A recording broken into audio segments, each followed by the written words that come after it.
जय श्री कृष्ण मैम। ये सब क्या है? वो मैम घर पे पूजा थी ना, तो मम्मा ने तिलक लगाया है। पूजा घर पे थी ना? ये तो स्कूल है, हटाओ इसे।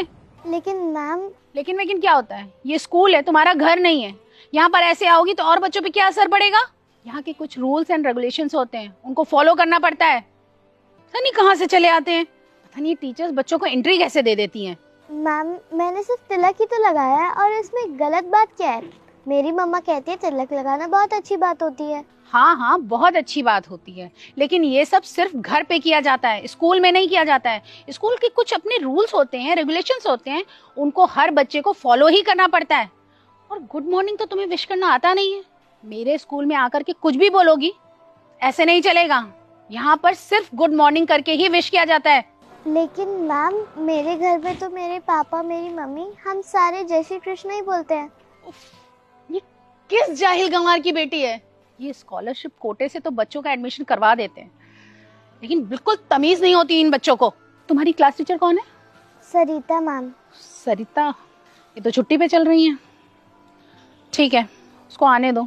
जितने भी ये स्कॉलरशिप वाले बच्चे हैं ना, इनकी एक लिस्ट बनवा करके फिर देखती हूँ इन बच्चों को। इस तरह से तो सरकारी स्कूल और मेरे स्कूल में कोई फर्क ही नहीं रह जाएगा। मैम आप इतने बड़े स्कूल की प्रिंसिपल होके ऐसा क्यों बोल रही हैं? दूसरे बच्चों पे क्या असर पड़ेगा? बदतमीज! कितनी बदतमीज लड़की हो तुम। तुम्हारे माँ बाप ने कुछ भी नहीं सिखाया क्या तुम्हें? मुझे तो लगता है इसके माँ बाप भी ना जाहिल और गंवार हैं बिल्कुल। मैम आप मेरे पेरेंट्स के बारे में ऐसा क्यों बोल रही हैं? वो बहुत अच्छे हैं। हाँ हाँ, वो तो दिख ही रहा है कितने अच्छे होंगे तुम्हारे पेरेंट्स। ये तमीज सिखाई है तुमको? जैसे एक मछली पूरे तालाब को गंदा करती है ना, वैसे तुम हमारे स्कूल के बच्चों को बर्बाद कर दोगी। मैम बेल बज गई, मेरी क्लास का टाइम हो रहा है। तुमसे किसने कहा है क्लास में जाने के लिए? अगर क्लास में जाना है ना तो पहले इसे हटाना पड़ेगा। मैम मैं ये नहीं हटाऊंगी। बदतमीज! चलो ऑफिस में, मुझे अब तुम्हारे पेरेंट्स से ही बात करनी पड़ेगी। फिर मुझे जरा बताना कि मेरी बातों का और बच्चों पे क्या असर पड़ता है, और देखती हूँ तुम ये कैसे नहीं हटाती हो। चलो तुम ऑफिस में चलो। हाँ जी मैम, मैं जान सकती हूँ आपने मेरी बच्ची को क्लास में क्यों नहीं बैठने दिया? एक मिनट, मैंने आपको बैठने के लिए कहा नहीं ना? जब पेरेंट्स ऐसे होंगे तो फिर बच्चे कैसे होंगे? क्या सिखाया है आपने अपने बच्चे को? क्यों, ऐसा क्या किया मेरे बेटे ने? आप उसी से पूछ लीजिए ना, खुद ही बताएगी क्या किया है इसने। बताओ बेटा, क्या किया तुमने? वो मम्मा, मैम ने तिलक हटाने के लिए कहा था, और जब मैंने मैम को जय श्री कृष्ण बोला तो उन्होंने मना कर दिया कि स्कूल में ये सारी चीजें नहीं बोली जाती। मम्मा ये गलत होता है क्या? नहीं बेटा, किसने बोला कि ये गलत होता है? ये तो बहुत अच्छी बात होती है, कुछ भी गलत नहीं होता।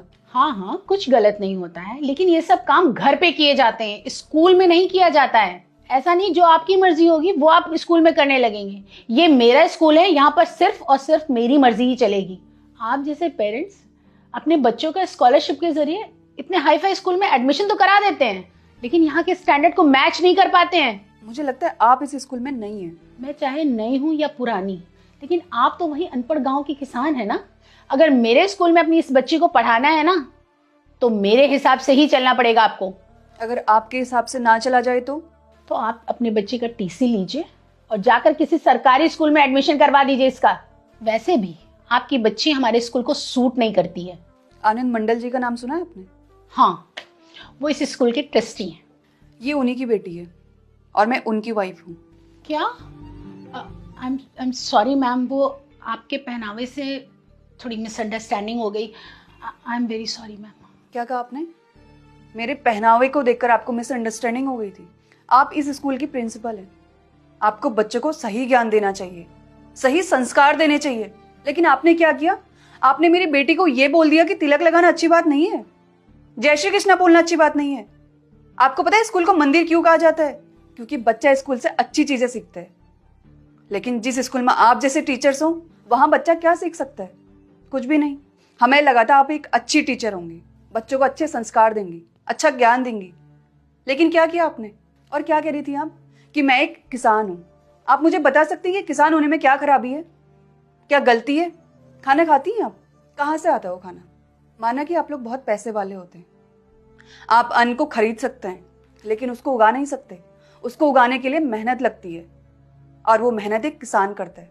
इसीलिए हमें किसान की इज्जत करनी चाहिए, ना कि उसको नीचा दिखाना चाहिए। और एक किसान का बच्चा भी स्कॉलरशिप पाने के लिए बहुत मेहनत करता है। तब जाके उन बच्चों को स्कॉलरशिप मिलती है। लेकिन आप जैसे टीचर्स क्या करते हैं उनके साथ भेदभाव करते हैं। आप जैसे टीचर्स को लगता है कि जो अमीर बच्चा होगा उन्हें ही अच्छी पढ़ाई दी जाएगी और जो गरीब बच्चा होगा उन्हें कुछ नहीं। और आज जब आपको पता चला कि ये मेरी बेटी है, तब आपको आपकी गलती का एहसास हो रहा है। और अनपढ़ कह रही थी ना मुझे, सॉरी मैम, अनपढ़ मैं नहीं, अनपढ़ आप हैं। आपको हमारे इतिहास के बारे में पता है, हमारी संस्कृति के बारे में पता है, आपको इन सब चीजों के बारे में थोड़ी पता होगा, क्योंकि आप जैसे लोग मॉडर्न कल्चर में इतना डूब चुके हैं कि आपको तो इन सब चीजों के बारे में कुछ पता ही नहीं है। आप जैसे लोग सिर्फ मॉडर्न चीजों के बारे में जानते हैं, हमारी संस्कृति के बारे में पता थोड़ी होता है आपको। लेकिन नहीं, अब ऐसा बिल्कुल नहीं होगा, क्योंकि मैं नहीं चाहती कि इस स्कूल में ऐसे प्रिंसिपल हो। अपना सामान उठाइए और जाइए यहाँ से। मैम आप मेरी बात तो सुनिए, थोड़ी सी मिसअंडरस्टैंडिंग हो गई थी, आगे से ऐसा कुछ नहीं होगा मैम। ये झूठा दिखावा करने की जरूरत नहीं है मेरे सामने, क्योंकि मुझे पता है आप कौन है और क्या करती हैं। और आपने मेरे साथ जो इतने टाइम से बिहेव किया ना, मुझे सब पता चल गया। और मैं आपको माफ कर भी सकती थी, लेकिन आपने जो हमारी संस्कृति की बेइज्जती करी है, उसके लिए मैं आपको कभी माफ नहीं कर सकती। और ना ही हमें ऐसे प्रिंसिपल की जरूरत है। इसीलिए अपना सामान उठाओ और जाओ यहाँ से। और हाँ, कल से स्कूल आने की जरूरत नहीं है। लेकिन मैम प्लीज। आपने सुना नहीं मैंने क्या कहा? जाओ। हेलो दोस्तों, कैसे हैं आप लोग? अभी जो आपने वीडियो देखी है बहुत ही इंपॉर्टेंट टॉपिक पर है, तो जल्दी से कमेंट करके बताइए कि वो मैसेज और वो मोरल क्या है, आप लोगों को इस वीडियो से क्या सीख मिली है। तो जल्दी से कमेंट कीजिए, मैं आप सभी के कमेंट का वेट कर रहा हूँ। और आप जो वीडियो को इतना प्यार देते हैं उसके लिए बहुत बहुत धन्यवाद। हमेशा ऐसे ही प्यार देते रहिएगा और जल्दी से कमेंट कीजिएगा, मैं सबके कमेंट पढ़ रहा हूँ। जल्दी से कमेंट कीजिए और इस वीडियो को सभी फ्रेंड के साथ, फैमिली के साथ शेयर कीजिए। और अगर आप लोग चाहते हैं कि आपकी स्टोरी, रियल स्टोरी हमारे वीडियोज़ में आए, तो आप लोग अपनी स्टोरी मुझे इंस्टाग्राम पे भेज सकते हैं अच्छे से मॉरल के साथ। तो जल्दी से आप अपनी स्टोरी इंस्टाग्राम पे भेजिए, मैं आपकी स्टोरी का वेट कर रहा हूँ। हमारे यूट्यूब चैनल को सब्सक्राइब कीजिए, हमारे फेसबुक को फॉलो कीजिए। हमेशा से मुस्कुराते रहिए, खुश रहिए। Thank you.